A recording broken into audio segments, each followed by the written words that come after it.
So hi guys! Today, finally, mag-unboxing tayo ng aking DJI 5 Pro! So finally, dumating na siya. Mabilis naman yung yung shipping process. Mabilis naman siya na-deliver. Kaso lang, siyempre, nag-aabang tayo ng sale. Ang totoo niya na gusto ko talaga is yung 6. Based naman sa mga research ko, okay din naman yung 5 Pro. Parehas lang naman din sila ng trabaho. Basta parehas sila ng ino-offer. Basta yon. Ang tawag doon.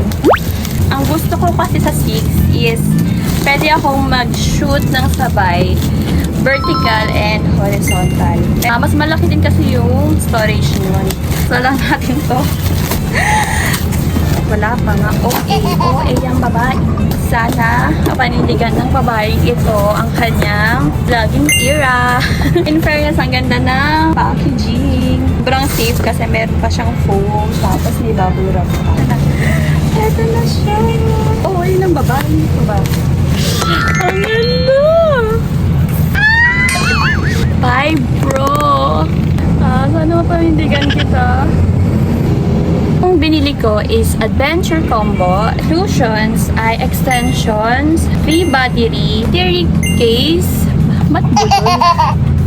Yung camera mismo, syempre. Protective frame. Actually, hindi naman ako magaling sa ganito. Ito nga siya naiintindihan mo. Wala, hindi ako aesthetic magbukas ang pangit. Ganyan siya. Ayan yung kanyang una. Kanyang laman. Ayan yung laman. Ano yan? Hindi ko rin alam. First is yung accessories muna tayo. Andito ang kanyang cord. Hindi ko alam tawag dito. Yung cable. And then yung battery. Stickers. Ito yung kanyang camera. Ito yung case. May camera na. Ang liit! Hindi kasi ako aesthetic mag-video. Ano ba naman yan? Oh my God! Baliktad! Ay, ganda! Meron na tayo! Ay, ang ganda!